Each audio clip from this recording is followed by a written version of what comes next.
Hello and welcome to the James Granstrom podcast, Super Soul Model series, where I help people tune and tap into their natural state of well-being. In this episode, I'm going to share with you a sensitive person's guide to well-being. Now, if you find yourself being a sensitive person, which is known as an empath or someone who's highly empathetic, what that really means is that you're highly sensitive, and you're highly sensitive to the thoughts, feelings, and emotions of other people.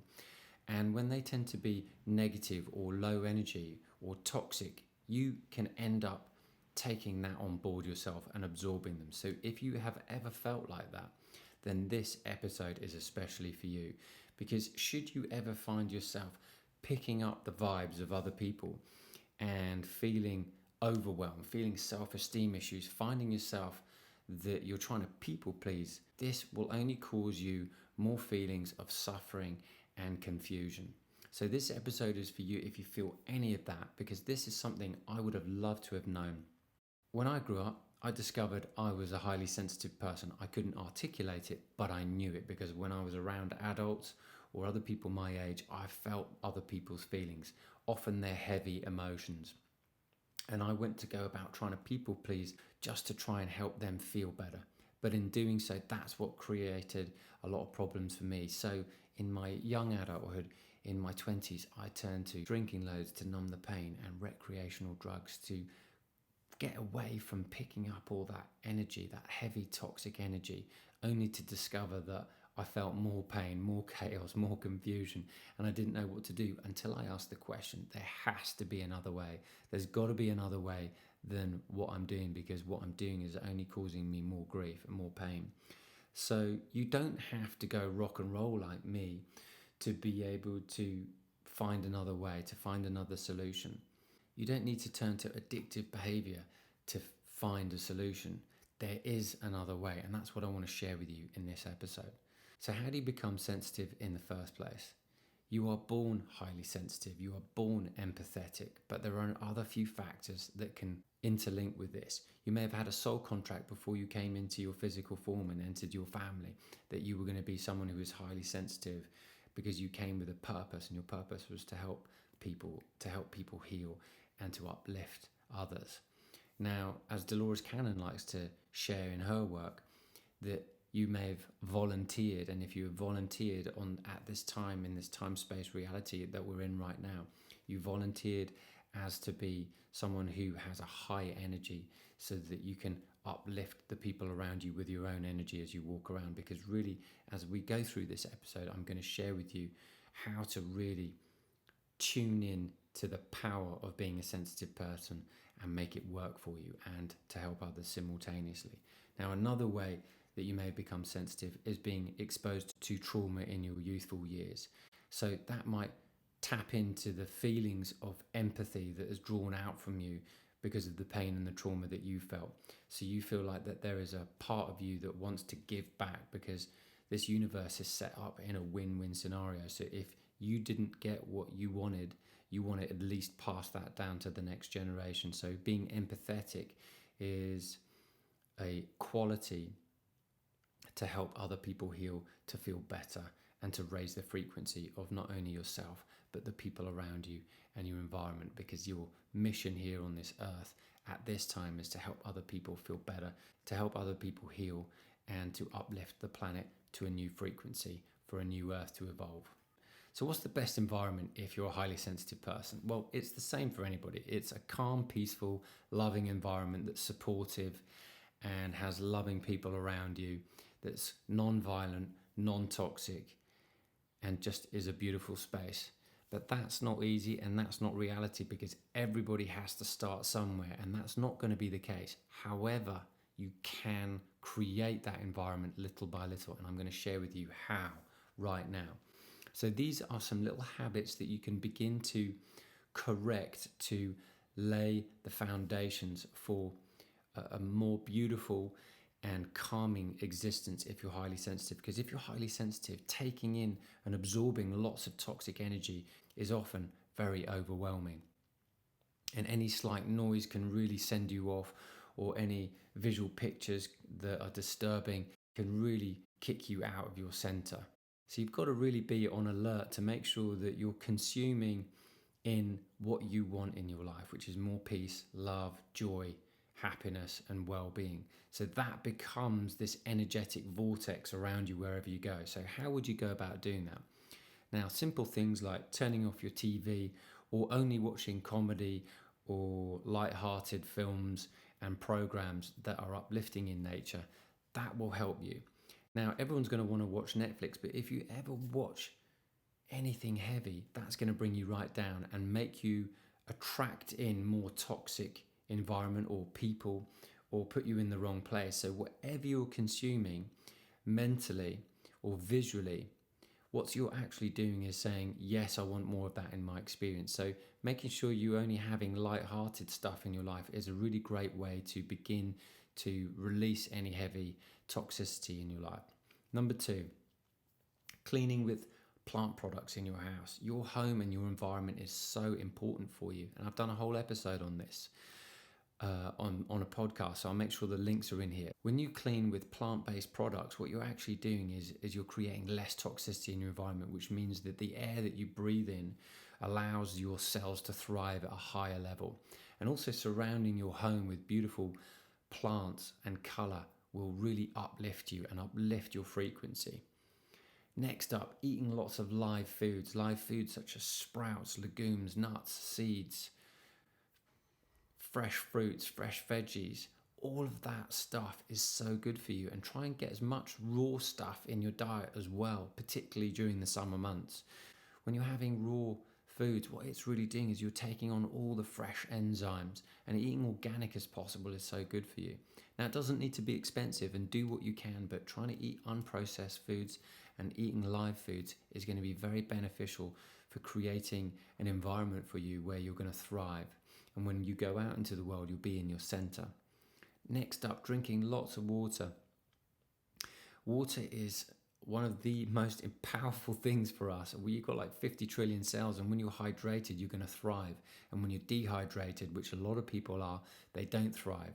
They're operating on less than what they could be operating on, which means that you're going to be drawn towards foods and circumstances and toxic environments because your body is not filled with hydration. So one of the ways that I love to hydrate is by putting it underneath my bottles that I drink, or the jugs, or the water in my house, and I use filtered water, is I put the word peace, I put the word love and gratitude. And I learned this from Dr. Emoto Masuru, which was that the water you drink will change its dynamic, will change its structure when exposed to beautiful words. And the same is true when exposed to toxic words. So putting on a piece of paper as simple as that underneath your bottle, and I've got a little blue bottle glass that I use, and I just put that on top there, and I know that the intent behind the water that I drink is always one of love, peace, and gratitude and thanks. And if I'm taking that on, so are all the cells inside my body. So try it. Remember, the intent behind what you're doing is so powerful for you. Next up, to create a beautiful environment for you, if you're struggling right now, is having spiritual books in the house. They raise the frequency of the rooms that you're in. And when they have good titles, this can ease the mind as well. So good titles will help ease the mind, because your mind will be very selective of what's in there. So if you're already having on show beautiful artwork, beautiful pictures, beautiful colors, that's going to uplift you and change your frequency, particularly if you're sensitive. The next thing is cleaning your house, decluttering. This helps more energy, positive energy, flourish in your home. So, I'm an avid cleaner of a house. I'm an avid Zen type vibe that I like to have in the house. Now, it's not always perfect, but I try it to be as clean and as clutter-free as possible all the time. And I love to empty the rubbish and the trash as often as possible. Next up, play beautiful music, have beautiful artwork, like I mentioned earlier, and become creative in your home. And if you love music, then why not also learn how to play an instrument? Your house will thrive from the vibrations that you have when you feel good in your environment. Now, your environment might not be conducive right now, but you can add all these things like I've just shared, which will help raise the frequency and help raise your frequency simultaneously. I remember when I was in a home that wasn't that great, I began to do a lot of these things, And then I ended up moving to an even better home. So all it takes is to cultivate these habits yourself so that they become part of you and your frequency raises, because as a highly sensitive, empathetic person, your energy is contagious and you want your energy to be as high and as stable as possible, because this is how you set up future rendezvous with the people in your life. The better you feel, the better your life gets. So what do you do if you absorb some toxic energy, or you happen to be in a toxic environment and you don't know what to do and you haven't yet got your environment set up at home? What do you do if you're around toxic energy?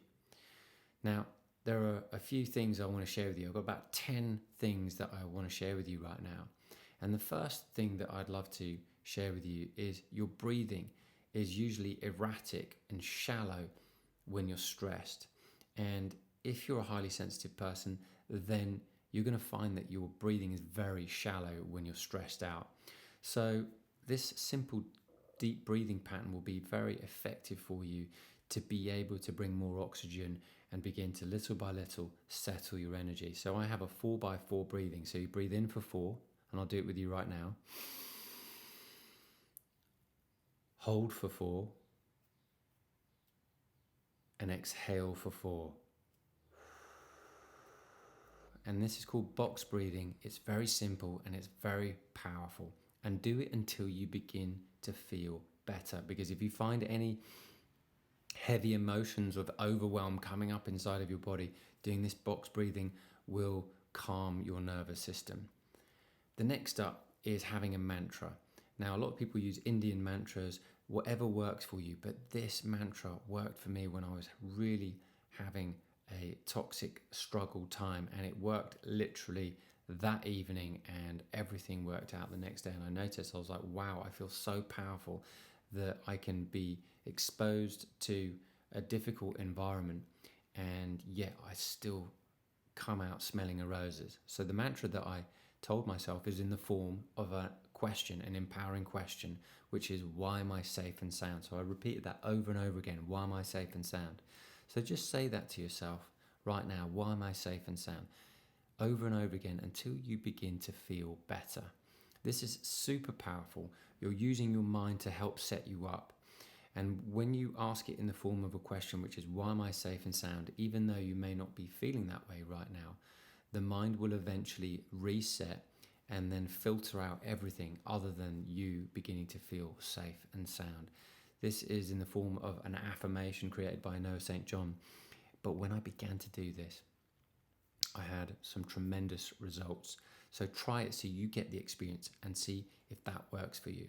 The next thing that I was doing was spending a lot more time connecting with the earth, meaning earthing and grounding. This is your base chakra, because what happens is to your chakra system is the reason why we said in the previous mantra, why am I safe and sound? The base chakra is all about security. And if you're highly sensitive, usually what happens is the base chakra feels a little out of alignment, a little shaky. So grounding is going to be able to be very powerful for you to click back into place. So lying on the grass is going to be very powerful. Having your bare foot exposed to the grass is going to be incredibly helpful. Exposing yourself to the cold in cold showers or cold plunges is going to be an instrumental way for you to cut through toxicity straight away, because it shocks you into the present moment and gets you right back into your body. Very powerful. So cold water is great. And also being in the sea is also very purifying, because what it will do, that salt water cleanses your aura, cleanses the energy around you. So if you've absorbed any energy, jumping in the sea is very cleansing and will purify your energy and reset you. And if you can't do that, having salt baths with Himalayan salts and Dead Sea salts and the rest of it are fantastic. Next up, stepping away and disengaging from toxic people and toxic conversations is going to be really important for you, because if you're highly sensitive, if you're around that, you're absorbing it.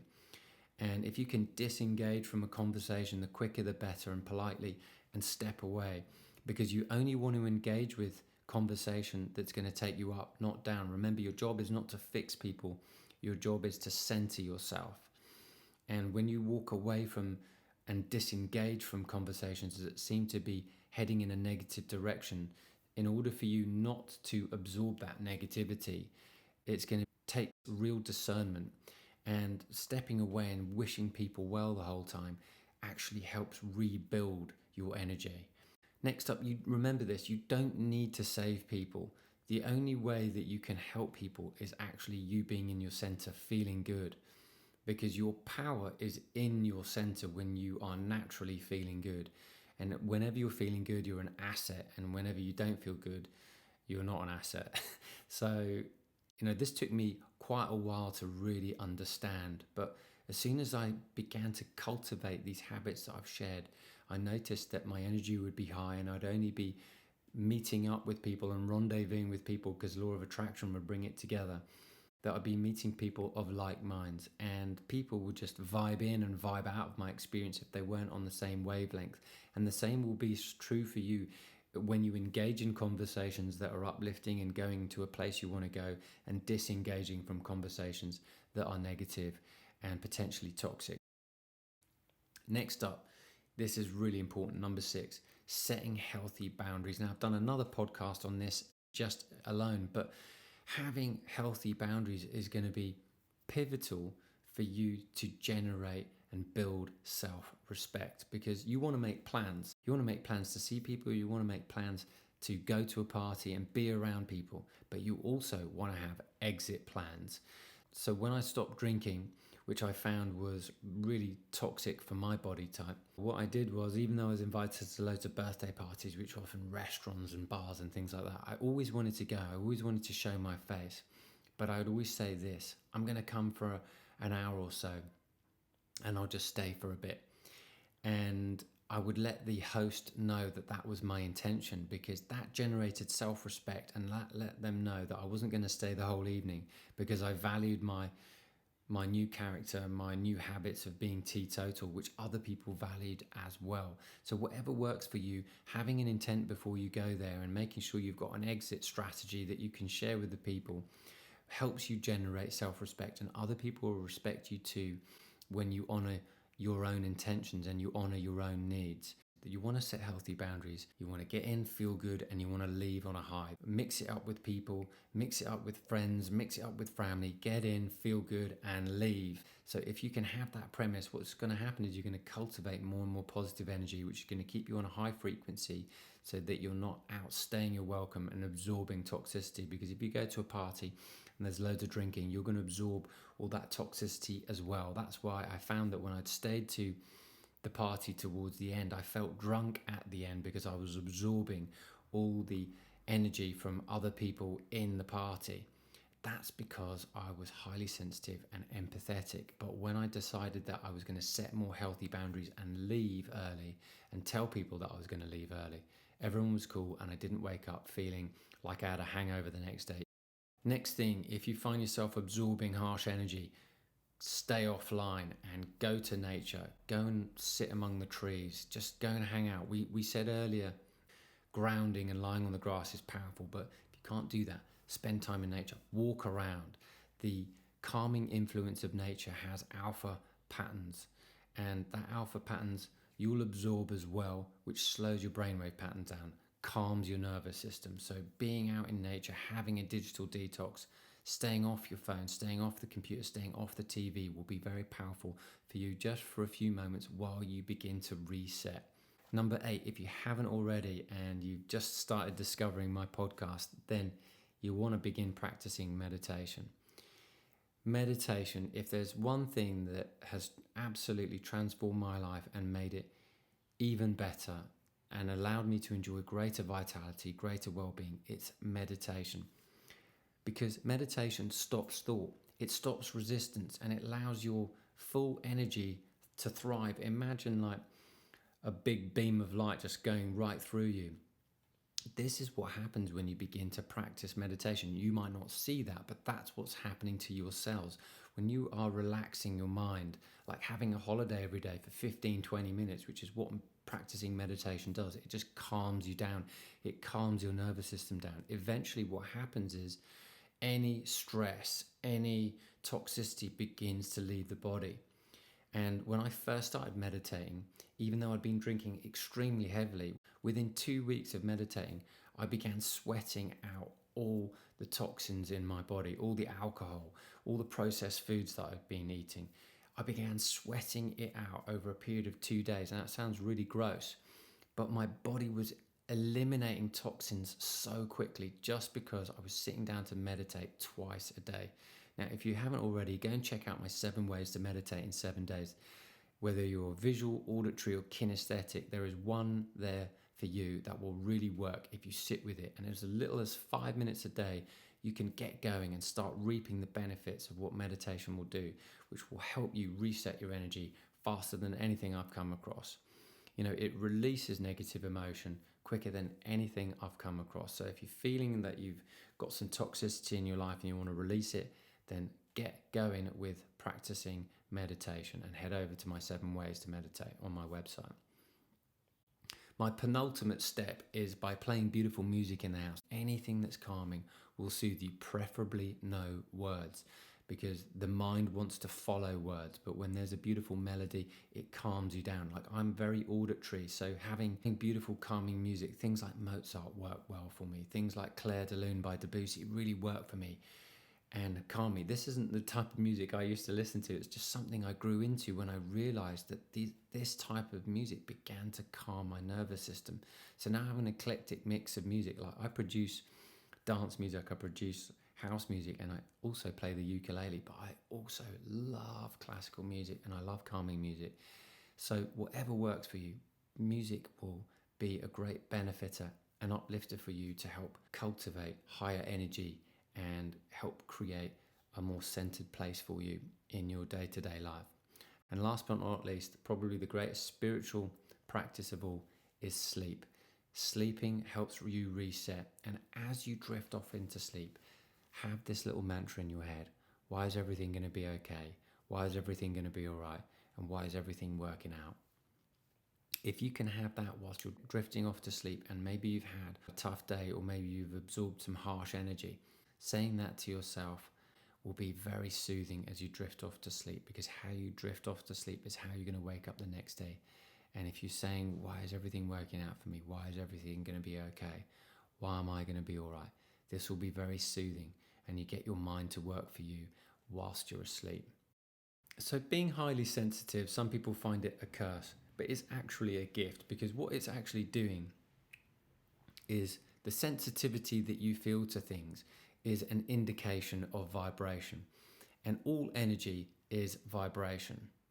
So the better you become, the more evolved you become as a human being, you're able to discern what's right for you and what's not right for you. And it's not right for you to want to have to fix everybody. You're not here to fix things, but what you are here to do is to get into your center so that you can be a positive impact in your community, in your family, and in the world. And the only way you're ever going to do that is when you feel good and you're in your center, and it's not going to happen when you don't.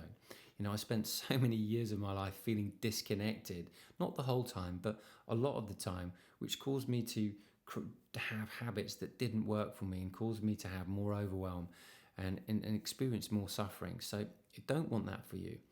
So having these habits in place, this understanding and some ideas is going to be very profound and will help you create a shift in time if you keep up with it. Just on a side note, if you're highly sensitive, maybe you feel like you have tinnitus in the ear. All of this is a result of the sensitivity that you're feeling. Now, like I mentioned before, sensitivity is almost like a superpower, but you've got to understand how to make it work for you. And if you've got tinnitus in the ears, what you're actually doing is you're not listening to life. You're not listening to the telltale signs of life. So you want to ask God, your higher power or source energy, to turn that noise down so you can really listen to what life's trying to tell you, so that then you can take action on it. And I ask, when I hear this sort of weird sound in my ear, I just ask my guides, I ask the higher power, source energy, hi guys, just turn it down for me so I can handle life a little bit more, because it's a bit too much. And it turns it down. Source energy is making you an energetic vehicle to raise the consciousness and frequency of the planet around you, and the higher energy that you can hold inside your body. What that high frequency is actually doing is trying to allow more light into your body, so your cells hold more light. And when they can hold more light, you're going to help more and more people just with your presence alone. Like Dolores Cannon was sharing, that there are 3 waves of volunteers, and we're all here to help uplift the planet, shift to a higher level of consciousness and awareness. So if you ever hear that high-pitched sound in your ear, just ask your guides and you'll begin to feel a lot more peace. Now, I'm not that highly attuned to the lower frequencies, but I can feel impulses where before things happen. So this is like a really highly intuitive thing. Just think about the birds when they fly away before they hear seismic activity or there's going to be a tsunami. The same thing is for you, is that sometimes if you feel those ultra low frequencies, you might feel that there may be some seismic activity. I know that when I was living in Tokyo, I could feel like there's something weird going on here. And that night there was a shaking in the ground in Tokyo because it's built on tectonic plate near Mount Fuji. So ask your guides to turn stuff down if it's too much for you, whether it be in the ears or the eyes, so that you feel comfort again, because all they're really trying to do is help you attune to higher frequencies. So anyway, I hope you've enjoyed today's episode.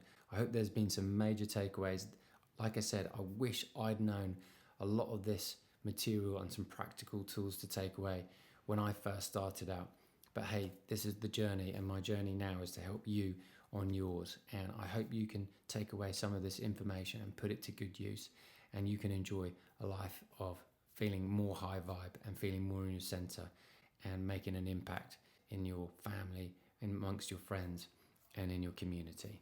Anyway, hope you've enjoyed the show, and until the next time, I wish you green lights all the way.